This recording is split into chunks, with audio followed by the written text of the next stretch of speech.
l'intervention de Bernard Goltz, je vous passe un petit film récréatif.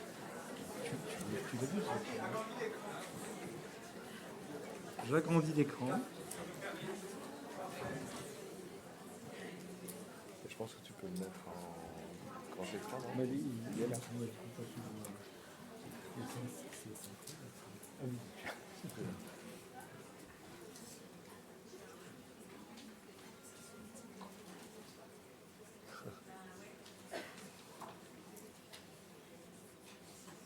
Les mains.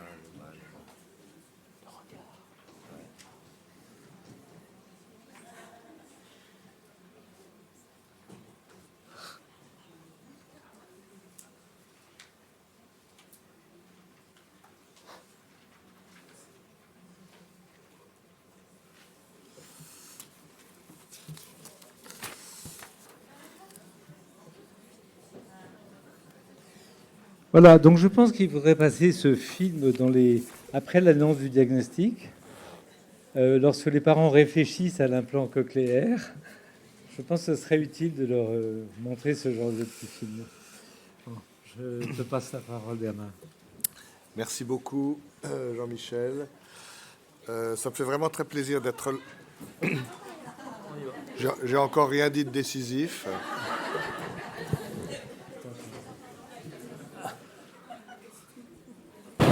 Là, on entend mieux. C'est bon. Et là, oui. Voilà. Donc, je redis quand même un grand merci à Jean-Michel Delaroche et puis à toute l'équipe organisatrice de cette journée de m'y avoir invité. Voilà, donc ça me fait très plaisir d'être là parce que, bon, d'abord, j'ai deux passions, enfin, entre autres, dans la vie, qui sont le langage et la musique. Alors, du coup, je me suis beaucoup occupé de bébés parce que, d'une certaine manière, l'entrée dans le langage des bébés se fait par la musique et puis parce que le bébé entre dans le langage. Voilà, donc c'est à ce titre-là que Jean-Michel m'a demandé de parler un petit peu des conditions de l'accès au langage chez le bébé, parce qu'effectivement, je ne suis pas spécialiste de la surdité. Bon, et en même temps, j'y ai réfléchi, bien sûr, comme tout le monde, parce que je crois que la surdité, le champ de la surdité nous ouvre toute une piste de réflexion qui sont intéressantes très largement. Alors, pour les pédopsychiatres, les psychologues, les psychanalystes, la question du langage est évidemment essentielle, mais le langage est un objet de réflexion éminemment transdisciplinaire et tout le monde a quelque chose à dire. Beaucoup de disciplines ont quelque chose à dire de fondamental sur le langage et personne n'a le monopole, bien entendu, de ce qui peut être dit dans ce champ. Moi, aujourd'hui, je m'exprimerai de ma place de pédopsychiatre. Je suis responsable du service de pédopsychiatrie à l'hôpital Necker, où il y a un centre référent pour les troubles des apprentissages et en particulier du langage. D'ailleurs, le langage, c'est peut-être pas seulement une question d'apprentissage, mais c'est aussi une question d'acquisition, ce qui est tout à fait autre chose. Peut-être que j'aurai l'occasion d'en parler tout à l'heure. Et puis à Necker, en ce moment, enfin depuis un certain temps, avec Jean-Michel Delaroche, avec Claire Favreau, avec Nathalie Lundon, avec Lisa Housse, on travaille à la mise en place d'un projet de recherche sur la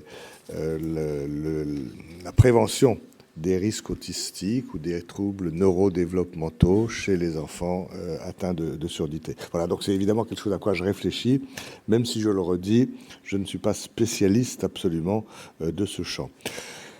Moi, j'ai longtemps travaillé, en préparant cette intervention, j'ai beaucoup pensé à une petite fille que je suis depuis de nombreuses années à Necker, qui est d'origine chinoise, qui a été adoptée et qui est profondément autiste et profondément sourde.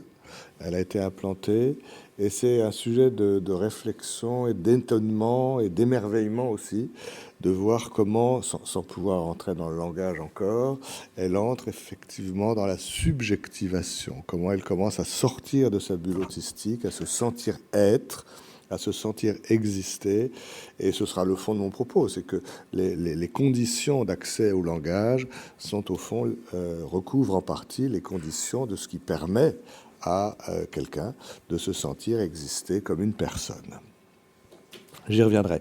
Alors, j'ai longtemps travaillé à Saint-Vincent-de-Paul, où j'ai été en grande partie formé par Michel Soulet. Et puis, depuis une dizaine d'années, donc, toute l'équipe a été transférée sur le site Necker Enfants Malades. Voilà, à Saint-Vincent-de-Paul comme à Necker, c'est un service de pédopsychiatrie générale, avec des bébés, des enfants, des adolescents. Mais bon, avec toute une partie de l'équipe. Dans l'équipe, il y a Chantal Clouard, qui est bien connue, je crois, de l'UTES, hein, et avec qui nous travaillons beaucoup. Et donc, toute une partie de l'équipe se centre sur... Enfin, il y a 3 grandes problématiques qui m'animent, et je le dis parce que c'est à partir de là que mon discours va s'organiser. J'ai beaucoup travaillé, je travaille beaucoup sur le développement précoce du bébé, en général. Je me suis beaucoup engagé aussi dans la question de l'autisme et des troubles envahissants du développement qui s'y attachent. Et puis, parce que j'ai justement été formé par Michel Soulet, j'ai beaucoup travaillé dans le domaine de l'adoption. Comme lui, j'ai été longtemps membre du Conseil supérieur de l'adoption. Alors, je dis cela parce que les 3 domaines sont différents, bien sûr, bébé, autisme, adoption, mais sans jeu de mots aucun, le lien entre ces 3 domaines, ça donne un peu de cohérence à mon travail quand même, le lien, c'est le lien. C'est-à-dire que le développement précoce, la mise en place de l'appareil psychique de l'enfant, pour moi, je me le représente de plus en plus comme la mise en place de ces premiers liens, de ces liens primitifs, et la manière dont il va pouvoir les penser, se les représenter mentalement. L'autisme, c'est une pathologie extrêmement douloureuse où précisément les enfants échouent totalement ou partiellement à mettre en place ces fameux liens. Et l'adoption, c'est une situation particulière où un enfant doit mettre en place ces liens avec des adultes qui ne l'ont pas fabriqué, mais qui vont se positionner pour lui comme ses parents adoptifs, ses parents, tout au long de la vie. Voilà, donc le lien est pour moi essentiel, et évidemment, j'en parlerai dans un instant, le langage est probablement un de nos liens les plus sophistiqués, mais qui nécessite, avant de pouvoir advenir, la mise en place de toute une série de liens plus primitifs. Ça va ? Vous pouvez vous rapprocher. Ah, le son est mauvais. Non, mais je vais pas trop vite. Non, vous pouvez pas venir sur mes genoux, mais vous pouvez vous approcher encore. Bon. Alors, j'ai choisi quelques points pour illustrer le thème que Jean-Michel m'a confié, donc sur les conditions de l'accès au langage verbal. Je voudrais d'abord faire remarquer que ce qu'on appelle l'appareil de langage, c'est-à-dire ce qui sert à parler, ça part des poumons, il y a toutes les voies aériennes supérieures, il y a le tractus pharyngé, la langue, les dents, la bouche, les lèvres, etc. C'est quand même intéressant de remarquer que cet appareil de langage est composé de toute une série de parties du corps qui servent d'abord à autre chose. Les poumons servent à respirer bien avant de servir à parler. On parle principalement sur de l'air expiré. Il y a quelques langues qui utilisent de l'air inspiré, mais c'est relativement plus rare. Voilà, enfin, en tout cas, les poumons servent à respirer bien avant de servir à parler. Et on pourrait le dire de toutes les parties qui composent cet appareil de langage, y compris les cordes vocales, qui n'ont pas qu'un rôle de vocalisation. Voilà. Alors, c'est intéressant d'un point de vue psychanalytique, parce qu'en quelque sorte, l'appareil de langage vient se greffer sur un système corporel qui d'abord sert à d'autres grandes fonctions vitales de l'organisme, la respiration, mais aussi l'alimentation, la déglutition, etc.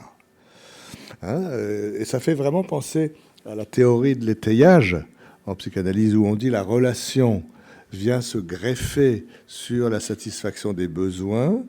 Il y a quelque chose comme ça dans le langage. L'appareil de langage vient se greffer, s'étayer, s'organiser sur des parties du corps qui assurent d'abord d'autres fonctions vitales, puisque bien entendu le langage ne viendra que dans un temps second. Ce qui montre bien tout de suite, alors moi ça m'importe dans mon métier, que le langage est plutôt du côté de la demande et du désir, alors que la respiration, la déglutition, etc., sont du côté du besoin et des grandes fonctions du corps.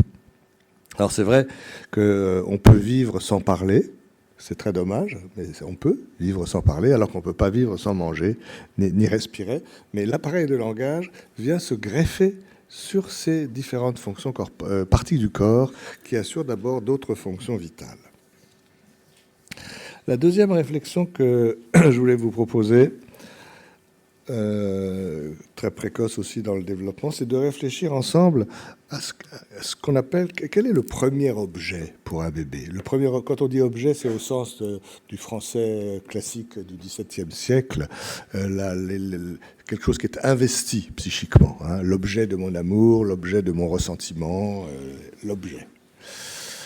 Alors, quand on pose cette question à des psychanalystes purs et durs, les psychanalystes purs et durs, en général, on veut dire les psychanalystes qui ne s'occupent que d'adultes, hein, comme si ceux qui s'occupaient d'enfants étaient par essence impurs et mous. Voilà. Donc moi, je m'occupe et d'adultes et d'enfants, mais je me sens pas impur et pas mou spécialement. Voilà. Mais donc, quand on pose cette question à des psychanalystes classiques, c'est vrai que depuis des années, des décennies, la première réponse qui vient, quel est le premier objet? C'est le sein. Alors c'est vrai que le sein est important. Le sein est important.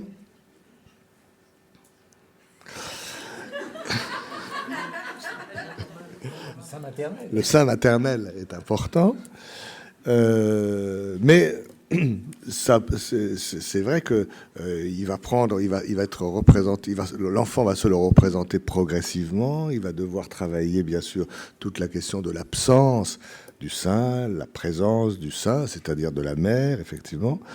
Mais Françoise Dolto a été une des premières à dire, mais quand même, avant la rencontre du bébé avec le sein maternel, ou le biberon, hein, bien entendu, c'est un symbole. Avant de rencontrer le sein, le bébé, pendant toute la grossesse, a eu la bouche pleine de liquide amniotique, avec tout un travail, d'ailleurs, sur le liquide amniotique, de déglutition, de régurgitation, tout un travail. Ça va pas? Plus fort? Et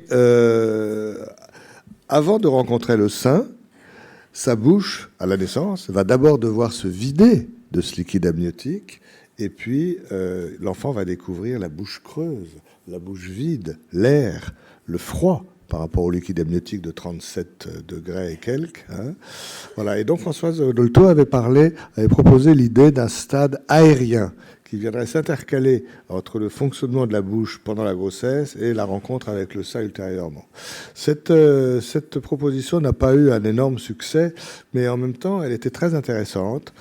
Et les enfants autistes, que je connais mieux que les enfants sourds, les enfants autistes, dans leur traitement, nous parlent souvent d'angoisse très archaïque en lien avec cette bouche vide, froide, dure, cartonnée, etc. Il y a un auteur italien aussi, très célèbre, Italo Calvino, qui a très bien évoqué ça dans son livre qui s'appelait Cosmicomics. Italo Calvino. Dans son livre Cosmicomics. Mais c'est vrai que les artistes sont souvent très en lien avec ces sensations et ces angoisses archaïques. Bref, premier objet, donc, pourrait être l'air. Mais aujourd'hui, et c'est pour ça que je voulais en parler, on a encore une autre hypothèse qui est qu'une des premières choses qui pourrait être investie par un individu, ce ne serait pas en postnatal, ni le sein ni l'air, ce serait en prénatal. Et ça, je pense que c'est vraiment important à partager ensemble dans un endroit comme ici. Et je voudrais dire en quelques mots, raconter en quelques mots l'hypothèse d'une Italienne psychanalyste actuelle qui s'appelle Susanna Maiello. Susanna Maiello. Voilà, alors elle s'appuie sur sa clinique avec les enfants autistes, mais elle s'appuie aussi sur tous les progrès de la médecine fœtale. Et vous allez voir d'ailleurs, ça va très bien avec l'idée qu'un enfant sourd, ça n'existe pas. Les progrès de la médecine fœtale nous ont montré que pendant la grossesse, les sensorialités commencent à s'installer au niveau cérébral dans un ordre très particulier, toujours le même, c'est une séquence développementale. Je donne souvent aux étudiants l'acronyme qui ne veut rien dire mais qui est facile à retenir, TOGAV, T-O-G-A-V. C'est toujours dans cet ordre-là que ça se met en place, le toucher d'abord, le tact, l'olfaction, le goût, et seulement en fin de grossesse, l'audition et la vision. Donc c'est intéressant parce que ça montre que les sensorialités s'organisent d'abord au niveau des sensorialités proximales. Il faut être tout près de la chose pour la toucher, la sentir ou la goûter. Et c'est seulement en fin de grossesse que vont se mettre en place les sensorialités distales, l'audition, la vision, qui sont justement faites pour voir et entendre de loin. Et bien entendu, les enfants autistes ont beaucoup plus de mal avec les sensorialités distales qui signent la distance, alors que leurs objets autistiques sont très souvent dans le toucher, l'olfaction et le tact, comme pour nier la séparation. Alors, je reviens à Susanna Maiello, et elle nous invite à réfléchir que dans un utérus, personne de nous ne s'en souvient, évidemment. Ce sera, peut-être si, mais alors c'est très pathologique. Hein. Dans l'utérus, il y a beaucoup de bruit. Hein, on fait très attention qu'il n'y ait pas trop de bruit dans les couveuses, et on a raison. Mais dans l'utérus, il y a beaucoup de bruit qui arrive jusqu'au fœtus. Et Susanna Maiello dit, au fond, il y a des bruits qui viennent du dedans du corps de la mère et des bruits qui viennent du dehors, des sons ou des bruits qui viennent du dehors. Les sons qui viennent du dedans peuvent être rythmiques, plus ou moins réguliers. Les bruits du cœur de la mère, les bruits des gros vaisseaux, les bruits de sa respiration. Hein, c'est pas tout à fait régulier, mais c'est quand même rythmique. Voilà. Et puis il y a des sons qui viennent du dedans du corps de la mère, mais qui ne sont pas réguliers, qui sont les sons de son appareil digestif, par exemple. Voilà. Et puis du dehors, alors ces sons-là naissent dans le corps de la mère et ils vont aller jusqu'au fœtus en traversant les tissus du corps de la mère, en traversant la paroi utérine et en mettant en vibration le liquide amniotique que le bébé va ressentir par la peau très vite, puisque TOGAV, le tact est la première sensorialité à se mettre en place. Et de ce point de vue-là, les fœtus sont un peu comme des petits dauphins. Hein, il y a d'ailleurs une grande connivence dans nos légendes et dans nos histoires entre l'humain et les dauphins, parce que les dauphins, on a longtemps cherché les oreilles des dauphins, mais les dauphins n'ont pas d'oreilles, ils ont simplement une énorme peau extrêmement sensible qui a donné lieu à beaucoup de recherches chez les militaires en particulier, qui voulaient comprendre comment les dauphins entendent si bien sous l'eau, alors que nous, on a beaucoup de mal. Eh bien, en fait, ils entendent ils ont une peau très vaste et très sensible. Et ça donne tout à fait raison à Maurice Merleau-Ponty, qui disait déjà il y a longtemps, la peau, c'est la grande oreille. Voilà. On entend d'abord par la peau. C'est pour ça que c'est vrai, il n'y a pas d'enfant sourd totalement, puisque l'audition cutanée existe, et existera sans doute tout au long de notre vie. Voilà, donc ces sons du corps maternel, qui naissent à l'intérieur du corps maternel, vont aller jusqu'au fœtus.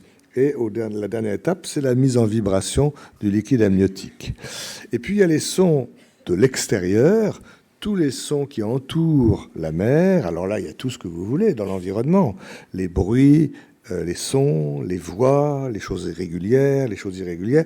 Elles vont toutes arriver jusqu'au fœtus aussi, mais d'abord, elles traversent la paroi cutanée, la paroi abdominale. Puis après, elles ont le même chemin que les autres stimulations sonores dont j'ai parlé tout à l'heure. Et la peau a un rôle de filtrage très particulier qu'on commence à comprendre, qui modifie beaucoup, qui structure différemment les sons qui traversent la peau ou ceux qui ne traversent pas la peau. Alors, Susanna Maiello, bien sûr, nous dit le fœtus, de sa place, ne peut pas faire la différence entre les sons internes, les sons externes. Mais peut-être, dit-elle, peut-il remarquer, c'est même pas penser ou savoir, c'est éprouver, ressentir, remarquer qu'il y a un son et un seul son pas comme les autres. Le seul son qui soit à la fois externe et à la fois interne, c'est la voix de la mère. La voix de la mère. Et quand la mère parle, une partie de sa voix va directement jusqu'au fœtus en traversant les tissus de son corps. Et quand la mère parle, sa voix s'exprime au dehors et revient ensuite vers le fœtus en traversant cette fois-ci la paroi abdominale. Donc c'est le seul stimulus sonore qui soit en double inscription, à la fois comme un son interne, un son du dedans, et à la fois comme un son du dehors. Et Suzanne Maiello dit, mais au fond, c'est un stimulus pas comme les autres, imprévisible. De temps en temps, la mère parle, de temps en temps, la mère ne parle pas, discontinu, et sur lequel le fœtus n'a pas la maîtrise. Voilà. Et son hypothèse, alors reconstructive, à partir de son travail avec les enfants autistes, c'est de dire, pour qu'un jour le bébé en postnatal puisse travailler, penser la question de l'absence ou de la présence du sein maternel, peut-être faut-il que déjà in utero, il ait pu effectuer un début de travail pré-psychique sur la question de la discontinuité, de l'imprévisibilité, de l'incontrôlabilité de ce stimulus sonore, pas comme les autres, la voix de la mère. Et moi, je vous ai dit que j'aimais beaucoup la musique, je me dis de temps en temps que la voix de la mère, in utero, c'est le premier opéra du fœtus. Ceux qui aiment l'opéra savent que les moments les plus touchants, d'ailleurs l'audition cutanée, le langage en garde un souvenir, puisqu'on dit que quelqu'un a une voix plus ou moins touchante, que quelqu'un a une voix plus ou moins caressante, que quelqu'un a une voix plus ou moins horripilante, c'est la peau aussi. Voilà. Et à l'opéra, les moments les plus émouvants, je crois, c'est qui sont peut-être des souvenirs très anciens de notre vie intra-utérine, c'est que de temps en temps, il y a un chaos de sons plus ou moins inorganisé, puis quelque chose va se dégager, et tout d'un coup, la voix de la soprano surplombe l'ensemble. Et ça peut nous donner, d'ailleurs, en termes d'audition cutanée, la chair de poule. Voilà. Alors on est plus ou moins sensible à l'opéra, mais c'est vrai qu'en général, soit on adore, soit on déteste, mais l'opéra laisse peu indifférent, en quelque sorte, parce qu'il me semble il y a cette hypothèse plausible d'un lien avec cette audition cutanée qui se met en place donc dès la grossesse. Alors vous voyez, c'est vrai, même les enfants qui n'entendront pas par les oreilles entendent déjà par la peau, en tant que fœtus, entendront par la peau toute la vie. Et d'ailleurs, un certain nombre de techniques d'aide et de rééducation peuvent passer, bien sûr, par la perception cutanée. Donc, je trouve tout à fait justifié et légitime cette question de ce thème « Un enfant sourd, ça n'existe pas ». Voilà. Pour moi, penser que le premier objet investi psychiquement ou pré-psychiquement par un fœtus est déjà de l'ordre du son donne à la question du langage une place tout à fait considérable. Voilà, je vais dans la deuxième partie de mon propos, qui est de dire qu'au fond, essayer de montrer rapidement comment les conditions d'accès au langage sont en fait les conditions de l'accès à la subjectivation. Pour ça que le langage nous concerne tous. Le parler à quelqu'un, ou penser à quelqu'un même, suppose que ce quelqu'un, dans notre tête, est une représentation suffisamment précise et stabilisée et différente de soi. Si les enfants autistes ne parlent pas, c'est pas une question de lèvres, de langue ou de bouche. C'est parce que, au début, en tout cas, de leur trajet existentiel, l'autre n'a pas une représentation facile. Ils ne peuvent pas y penser de manière claire et stable. Et donc, penser à un autre qui n'est pas encore un autre, c'est presque une évidence. Et pour eux, au début, compliqué et difficile. Alors, à Necker et avec Lisa Hous, qui participe au projet de recherche dont on parlait tout à l'heure, on a beaucoup travaillé depuis des années sur un programme de recherche qui s'appelle le programme PIL. PIL, PIL comme face. PIL, ça veut dire Programme international pour le langage de l'enfant, enfin peu importe. Voilà. Et en fait, on arrive à quelques idées simples qui se dégagent de ça.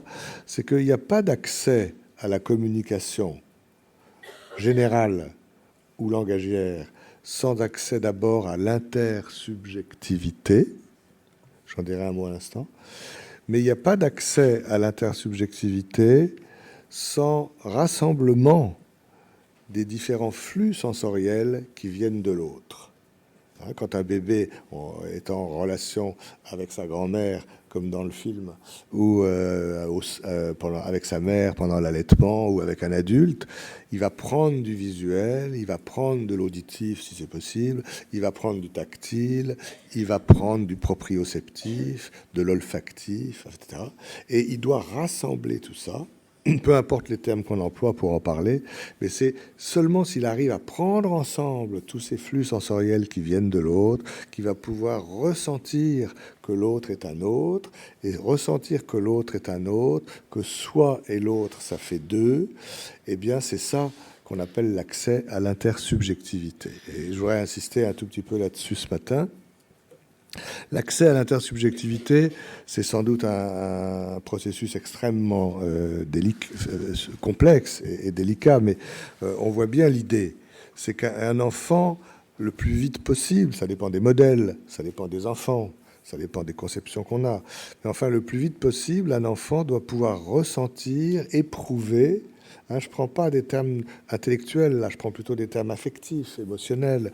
Il doit pouvoir ressentir, éprouver que lui et l'autre, ça fait deux. Qu'entre soi et l'autre, il y a un écart qu'on appelle justement l'écart intersubjectif. Et c'est cet écart qui doit progressivement s'instaurer et en même temps être rempli de liens qui aboutiront un jour au langage. C'est ça que je veux expliquer ce matin. Et pour l'expliquer le plus simplement possible, je vais prendre un exemple qui est impossible ici, dans une salle aussi moderne et propre. Mais quand même, prenons l'exemple d'une araignée au plafond. Si une araignée est au plafond et qu'elle veut aller par terre, elle va pas se... Oui, Martine me fait remarquer que avoir une araignée au plafond, c'est parfois une façon d'évoquer un petit dysfonctionnement. Voilà.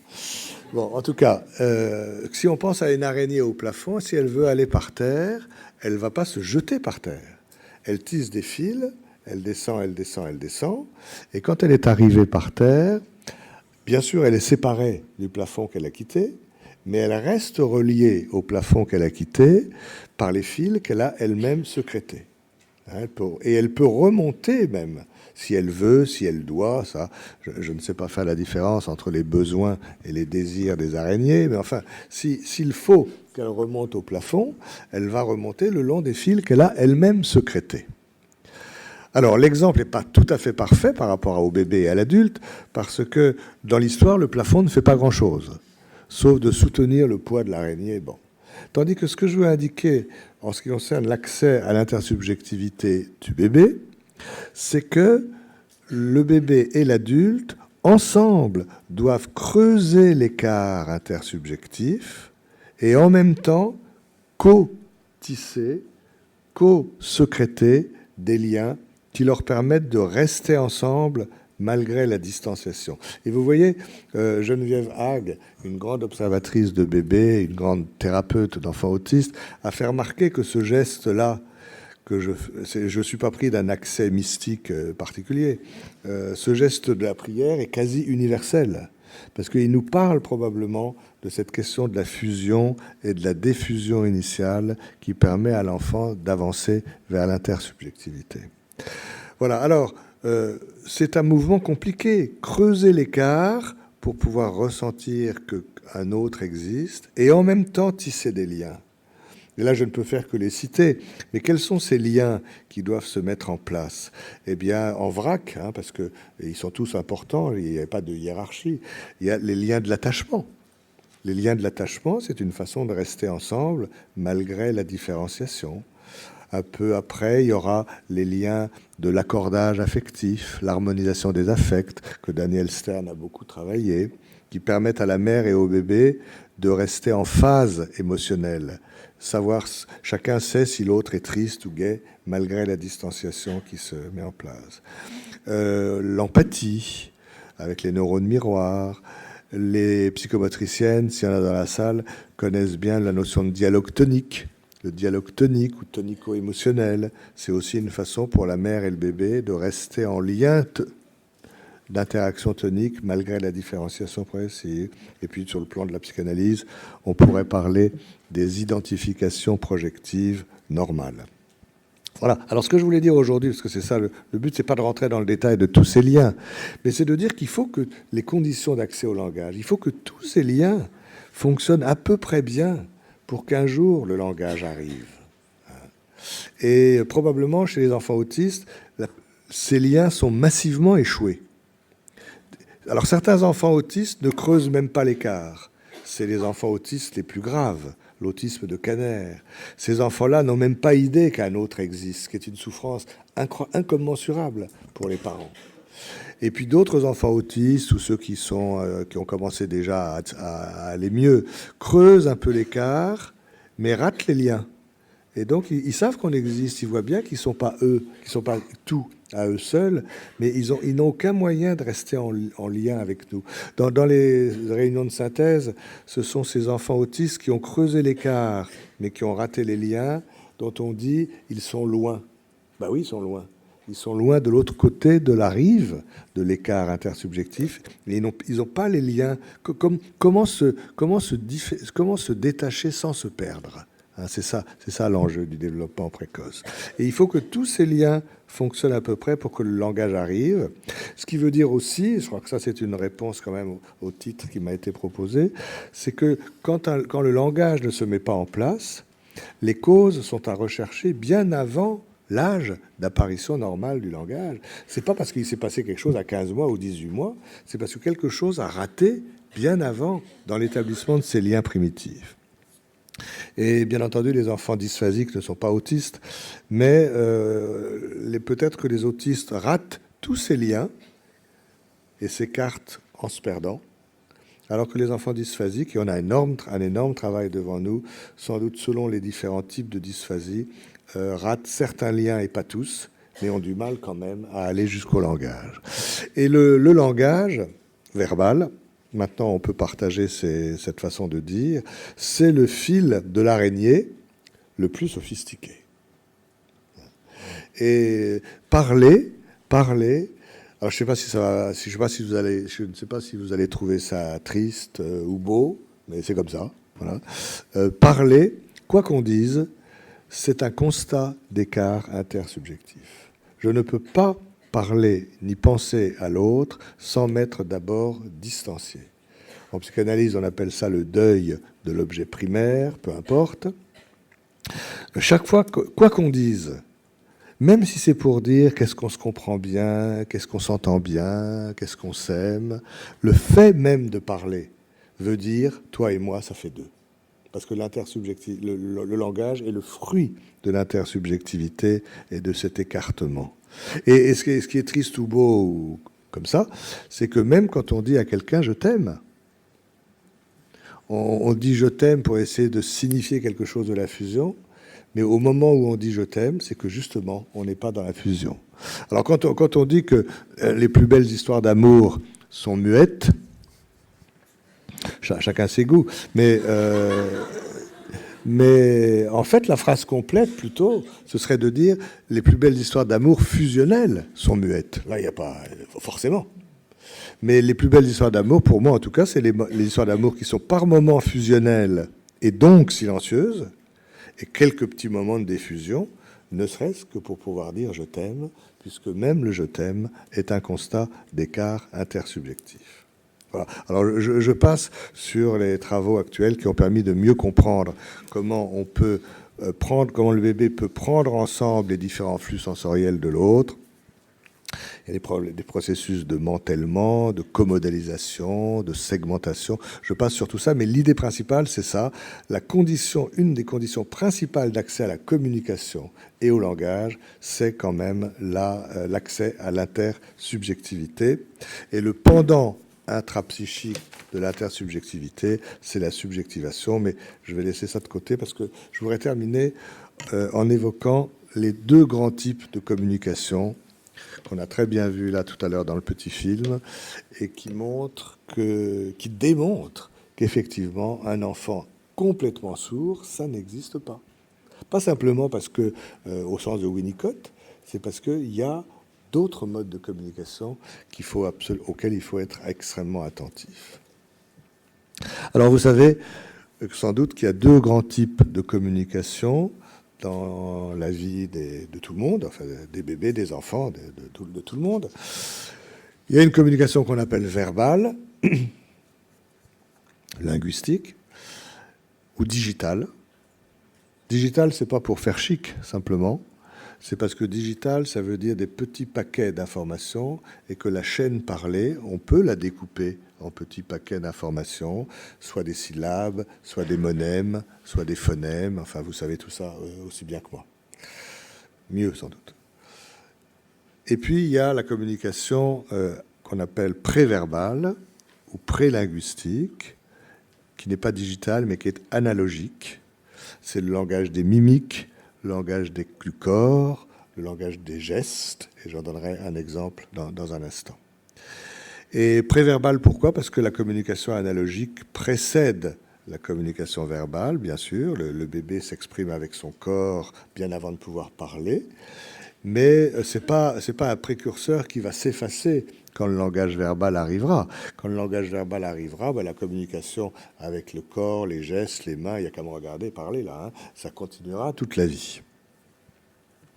La communication analogique prépare l'avènement du langage verbal, mais la communication analogique aussi, elle est fondée sur l'accès à l'intersubjectivité.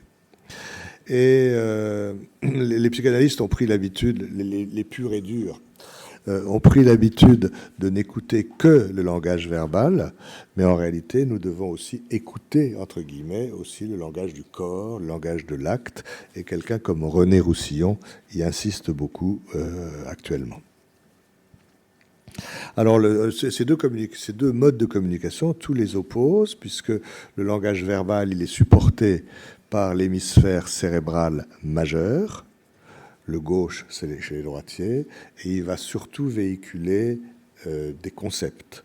Alors que le langage du corps, des mimiques, des gestes, est supporté par l'hémisphère cérébral mineur, le droit chez les droitiers, et qu'il va surtout véhiculer, pas seulement, mais surtout véhiculer des affects et des émotions. Voilà. Et la grande force du langage verbal, ça aussi, c'est comme ça, mais je trouve ça beau. C'est que dans le langage verbal réunit les deux types de communication, puisqu'il y a d'un côté, quand on parle, la chaîne parlée, qui est digitale, segmentable, les mots que je choisis, les phrases que j'organise, et en même temps, il y a la musique du langage, la prosodie, le timbre, le débit, l'intensité, les silences, etc. La musique du langage qui double, qui est comme l'ombre portée de ce que l'on dit et qui véhicule beaucoup d'affects et d'émotions. C'est tout le travail de l'acteur. Un même texte digital va pouvoir être dit de manière très différente, analogiquement, par chacun d'entre nous. Et le bébé, Jean-Michel Delaroche a eu la gentillesse de reprendre cette idée dans l'argument. Le bébé, probablement, va entrer dans le langage, d'abord, plutôt par la partie musicale, plutôt que par la partie mot à mot, stricto sensu, parce qu'il est d'emblée très sensible au langage, à la musique du langage, et la musique du langage qui l'entoure. Donc il ne faut pas qu'il soit entouré que de gens mélancoliques. Si un bébé n'est entouré que de gens mélancoliques qui ne disent rien, c'est pas très très favorable. Mais il faut aussi qu'il soit entouré par des gens qui, mélancoliques ou non, s'intéressent aux premières vocalises du bébé, qui les vocalises du bébé ne sont pas encore des mots, ce sont des premières productions musicales. Voilà, alors donc le langage humain conjoint une partie analogique et une partie digitale. Il y a du verbal et du non-verbal dans le verbal lui-même. Voilà, mais ce que je voulais essayer d'expliquer, et là ça fonctionne aussi chez les futurs enfants, chez les enfants sourds ou futurs enfants sourds, c'est que cette communication analogique, elle est très vite extrêmement riche si on regarde bien les choses. Hein.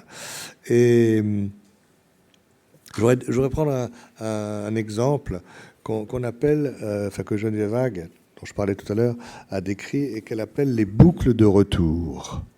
Les boucles de retour. Boucles de retour. Boucles comme là, comme les cheveux. Les boucles de retour. Voilà. Quand les bébés commencent à arriver à l'intersubjectivité, 4, 5, 6, 7 mois, peu importe, quand ils viennent de passer un bon moment interactif avec quelqu'un, leur mère ou un adulte, un petit peu comme la petite fille, là, ils sont encore dans les bras de la mère, quasiment, hein, juste après. Et ils vont assez souvent, si on regarde bien, maintenant qu'elle nous l'a dit, on le voit facilement, ils vont faire un geste avec leurs mains qui part vaguement de leur tête et qui fait une boucle vers l'autre et qui revient. Boucle de retour. Voilà. Geneviève Vague a dit beaucoup de choses là-dessus. Elle dit par exemple que l'humanité a mis très très longtemps à savoir qu'on pensait avec notre cerveau, pas seulement, mais enfin quand même. Hein. Voilà. Mais maintenant que les adultes le savent, les bébés sentent assez vite qu'il se passe que la tête est une partie du corps un peu particulière, qu'il se passe là-dedans quelque chose d'un peu spécial. Voilà. Et donc ils viennent de vivre un bon moment harmonieux, interactif, un jeu, un échange. Et juste après, ils font ce mouvement-là, et Geneviève Vague dit c'est comme si dans leur petit théâtre corporel, comportemental, ils voulaient nous montrer. Elle dit même ils veulent nous démontrer. Ça, c'est peut-être un petit peu trop intentionnel et délibéré, mais enfin, ils veulent nous montrer qu'ils ont compris ce qui vient de se passer dans ce bon moment d'échange, parce qu'ils commencent à se différencier, et justement, sans se lâcher. Et ils veulent montrer qu'ils ont compris ce qui se passe dans la relation, dans le bon moment qu'ils viennent de vivre. C'est qu'ils ont envoyé quelque chose d'eux vers l'autre pour toucher l'autre au fond, et l'autre leur a renvoyé quelque chose dans la relation, comme la grand-mère tout à l'heure. Hein, c'est-à-dire une boucle et qu'il y a une espèce, il faut chercher chez l'autre dans la communication un point de rebond que peut-être les enfants autistes ne trouveront jamais. Voilà. Et alors évidemment, ce geste-là, c'est ce qui circule en premier dans la communication entre tout le monde, enfin entre bébé et adulte, ce sont les émotions. Et les émotions, le mot même d'émotion fait allusion à ce mouvement. Émouvoir, se mouvoir vers l'extérieur, envoyer quelque chose dehors et attendre le retour qui vient de l'autre. Hein. C'est un mouvement des mains qu'on va garder toute la vie. Alors plus ou moins selon les personnes, plus ou moins selon les cultures, mais personne ne peut vraiment parler en étant complètement immobile. Tout ce que je vous dis là, je pourrais le dire absolument sans bouger les mains, mais vous trouveriez ça bizarre, et moi aussi d'ailleurs, mais enfin vous trouveriez ça bizarre, sauf dans certaines techniques théâtrales ou tragiques. Mais sinon, tous, on parle avec des mouvements des mains, y compris les hommes politiques. Je vous donne ce petit truc-là pour qu'il vous soit moins énervant. En fait, les hommes politiques font un discours comme ça très pseudo-rationnel, logique, intellectuel, adulte, et sans s'en rendre compte, avec les mains comme ça, ils nous racontent indéfiniment ce qu'ils ont découvert à 5 mois. C'est-à-dire que la communication, c'est pas que du verbal. La communication, c'est des figurations corporelles, pré-symboliques, qui signalent à l'autre la circulation des émotions. Alors il se trouve que là, il y a peu de temps, dans un colloque de Cerisy, il y a quelques années, j'avais rencontré un grand chef d'orchestre français qui s'appelle Gilbert Ami, qui est d'ailleurs dans l'autre domaine, qui est marié avec une psychanalyste d'enfants autistes, Dominique Ami. Et on avait parlé un petit peu de tout ça. Et donc, je vous ai dit que j'aimais beaucoup la musique. En fait, j'avais un peu hésité à être médecin ou chef d'orchestre. Donc, voilà, donc j'aime bien parler au chef d'orchestre. Voilà. Et on s'est retrouvé sur la question des mains. Et on a écrit un petit livre qui s'appelle Mains de bébé, mains de chef d'orchestre, une danse mutuelle. Mais l'idée qui est sortie dans une maison d'édition dirigée par Chantal Clouard, d'ailleurs, avec des photos, des très jolies photos, je trouve. Voilà. Et enfin, l'idée, et je crois que ça va bien avec la question de la surdité et de la difficulté de l'accès au langage verbal, c'est que toutes ces figurations corporelles pré-symboliques, elles existent même chez le futur enfant sourd. Et que le langage des mains est à double sens. Avec les mains, le bébé dit quelque chose à la mère. Je vais essayer de le raconter. Et le chef d'orchestre dit quelque chose de lui-même à ses musiciens. Mais les mains du bébé ou les mains du chef d'orchestre sont aussi là pour traduire, exprimer, figurer quelque chose qui vient de l'autre, de la mère pour le bébé. Le bébé, avec ses mains, non seulement dit quelque chose de lui à sa mère, mais il informe sa mère de quelque chose qu'elle lui envoie. Et c'est la même double circulation entre le chef d'orchestre et ses musiciens. Et je terminerai là-dessus, parce que bien sûr, je me suis centré sur l'ontogénèse du langage, sur les conditions d'accès au langage, en insistant beaucoup sur l'intersubjectivité. Je n'ai pas du tout parlé de la phylogénèse du langage, c'est un autre sujet. Mais quand même, ce qu'on sait aujourd'hui, c'est que, et c'est intéressant pour les gens qui signent, justement, c'est que dans l'évolution des espèces, la zone cérébrale qui est devenue notre aire de Broca était la zone cérébrale des mouvements des membres supérieurs chez les grands primates qui nous ont précédés. Voilà, donc on ne peut pas parler sans les mains parce que notre communication verbale s'appuie sur le langage gestuel, mimique, corporel, etc. Et par ailleurs, parler avec les mains, c'est aussi rappeler que notre langage verbal d'aujourd'hui s'enracine dans une origine très lointaine qui relie très profondément nos membres supérieurs et notre langage verbal. Alors, la communication analogique est très ancienne. Les grands primates ont parlé sans doute avec leur corps bien avant d'entrer dans le langage verbal. Elle est très ancienne, beaucoup plus ancienne que le langage verbal. Bion, le psychanalyste Bion, qui avait un grand sens de l'humour, disait, et qui n'était pas pur et dur, lui qui vraiment... voilà. Bion disait, mais les psychanalystes devraient quand même se méfier un petit peu du langage verbal. Le langage gestuel, le langage du corps, le langage des actes, le langage des émotions est beaucoup plus ancien et peut-être beaucoup plus au point. Ce que un poète brésilien a très bien résumé, Mario Quintana, un grand poète brésilien, qui a dit cette phrase que je trouve superbe, surtout pour conclure un long discours, qui ne comprend pas un sourire ne comprendra pas non plus une longue explication. Je vous remercie beaucoup de votre attention. Merci beaucoup.